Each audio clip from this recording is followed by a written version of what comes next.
Salut à tous, ici Chaud. Yo, c'est pas de jambon et on est parti parce qu'on est méga chaud pour cette vidéo intro de Dota 2. Exactement, on fait une petite intro globale avec plein de grandes notions pour expliquer aux joueurs débutants comment fonctionne Dota 2. Et on s'était dit qu'il fallait d'abord partir par les origines de Dota. Exactement. Alors Fat Jambon, expert en Dota. Eh bien, Dota est un jeu qui remonte à un certain temps, n'est-ce pas? Parce qu'en fait, c'était un mode, alors à la toute base, un mode qui s'appelait Ion of Strife, qui était sur StarCraft 1. Et qui a été adapté sur Warcraft 3 par un dénommé IceFrog, dont on vous reparlera plus tard, qui était donc le premier jeu qui s'appelait Dota. Et en fait, les initiales qui signifient Defense of the Ancient, parce que le but du jeu est de détruire l'ancien, qui en fait en réalité est le Nexus. Donc je vous montre le but du Nexus jeu, des grands méchants. On va l'expliquer très rapidement, c'est effectivement de détruire la base adverse.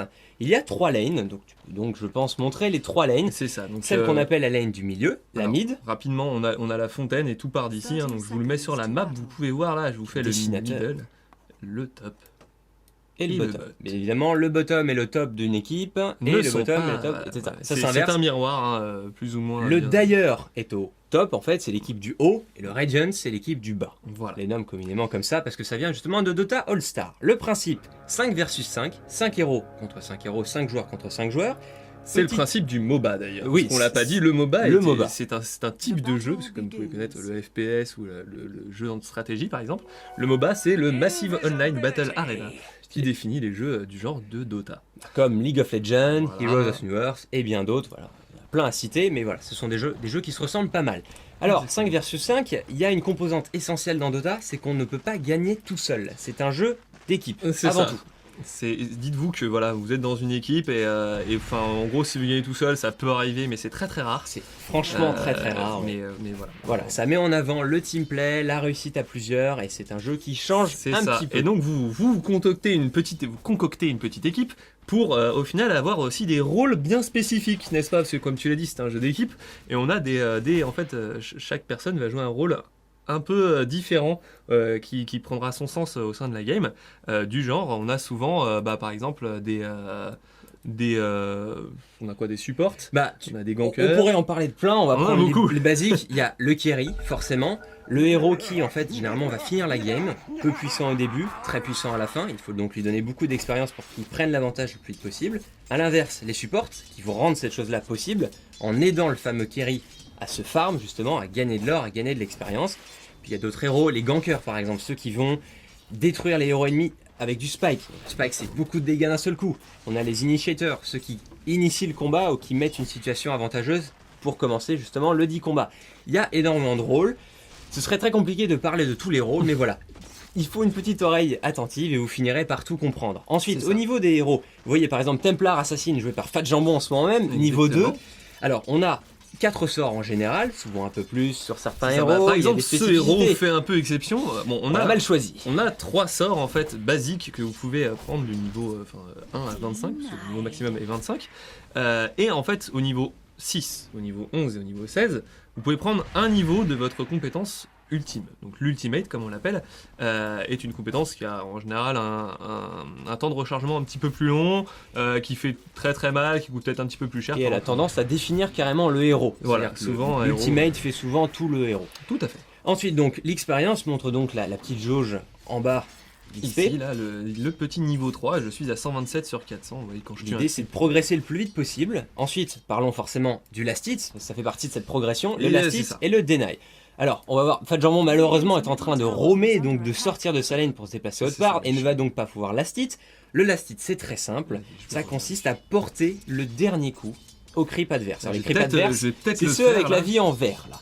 Est-ce que Fat Jambon last hit? Et non, raté. Je l'ai loupé comme une brêle. Fat Jambon va-t-il réussir le deuxième last hit? Peut-être. Je ne sais pas, j'ai le problème de la pente, parce que quand vous êtes en bas de la pente, vous ne gagnez pas forcément, vous avez des chances de louper. Ça y est, Fat Jambon last hit. Par exemple, j'ai last hit. Il a gagné de l'or, donc on gagne entre une valeur moyenne, disons, de 40 d'or. À peu près. Point important, il y a le last hit, mais il y a aussi le deny. C'est l'inverse, ça consiste à, entre guillemets, last hit vos creeps. Peut-être que je vais le faire, je sais pas encore, mais en gros... La situation ne s'y prête pas. Le deny, en gros, vous permet d'empêcher le héros d'en face de la cible, donc du coup il ne gagnera pas d'or, et en plus divise l'expérience qu'il gagnera de la mort de ce creep par 2. Donc du coup c'est assez intéressant. On crée un désavantage énorme en fait. C'est ça, si vous êtes un très bon denier, vous pouvez... concentrez-vous sur le last hit et le deny, c'est vraiment comme ça que vous gagnerez en fait un avantage conséquent. C'est un peu considéré comme la macro dans StarCraft 2 par exemple, la macro game, c'est un peu ce genre de truc. Bien sûr. Ensuite, le brouillard de guerre, parce que c'est une composante essentielle de Dota.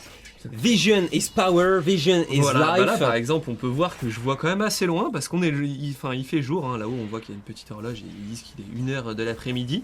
Et là, vous voyez que ici, on a un brouillard de guerre et le brouillard de guerre est très particulier, on va dire, dans Dota.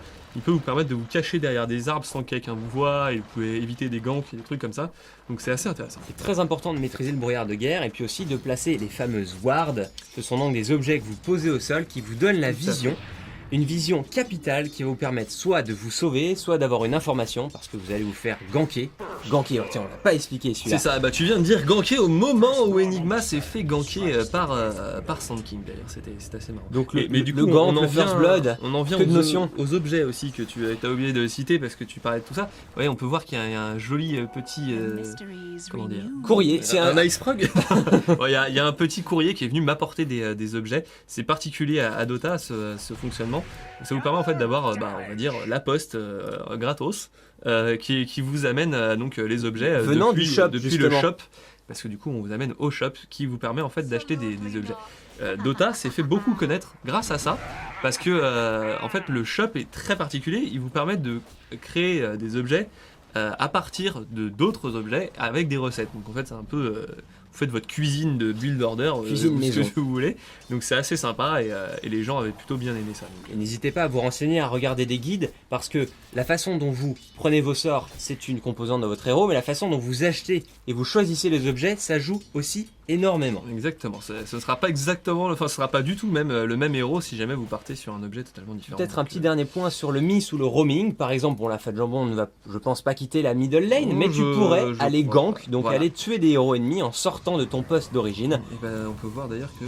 Ah non, tu n'as pas décidé de venir aider tes compagnons au top, parce que oui, forcément, vous pouvez miss et roam pour gank, mais aussi pour aider vos amis qui se font défoncer. Exactement. Donc, le roaming et le gank, comme tu dis, en fait, c'est une manière de créer un avantage et d'essayer de gagner donc la partie, parce que vous avez donc le farm, donc, comme on l'a dit, en essayant de last hit et de deny le mieux possible, donc gagner des niveaux et gagner de l'argent.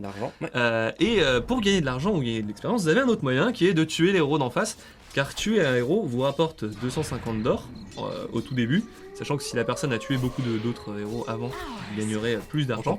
Ouais. Et le héros qui meurt perd de l'argent aussi, et un certain temps de résurrection. Le respawn qui est vachement important lorsque vous tuez un héros, il ne réapparaîtra pas tout de suite, et c'est comme ça que vous gagnez une game justement, en tuant énormément de héros. Plus il est un énorme avantage. Plus il est haut niveau, plus il met de temps. À la fin c'est 90 secondes si je me trompe pas. On peut donc conclure après sur la façon qu'on a de se procurer Dota 2. Actuellement, il est en bêta, il y a plusieurs façons de se le procurer, soit avec de l'argent, donc acheter une invitation à la bêta, ce qui coûte quand même, je crois, la modique somme de 30 €. Sinon, faites preuve de patience, attendez la sortie officielle, qui ne devrait pas tarder, tu disais, annoncé pour 2012. Et ouais, déjà en fait ils ont commencé à travailler sur Dota en 2010 parce qu'ils avaient recruté IceFrog en 2009, ils l'avaient annoncé comme ça. Et donc la sortie du jeu est annoncée pour 2010. Donc si vous avez vraiment envie d'y jouer, il reste plus longtemps. Assurez-vous. Prenez votre mal en patience. Soyez prêts car il sera free to play en plus. Voilà. C'était donc la fin de cette petite vidéo pour OGaming. Vous pouvez nous retrouver sur YouTube, youtube.com/livelyladder, notre chaîne de commentaires Dota. Ensuite, sur OGaming forcément, on devrait écrire des articles. Pour rester présent, et puis aussi sur Gaming TV. Exactement, le live stream. On sera en live pour essayer de vous casser les oreilles à commenter du Dota. Vous verrez donc. Alors je n'ai pas vérifié le planning, je sais pas si c'est mardi, mercredi, les choses ne sont pas encore sûres. Mais vous nous retrouverez donc sur OGaming TV, le stream. Mon petit Fat Jambon, il ne nous reste plus qu'à vous dire à très bientôt.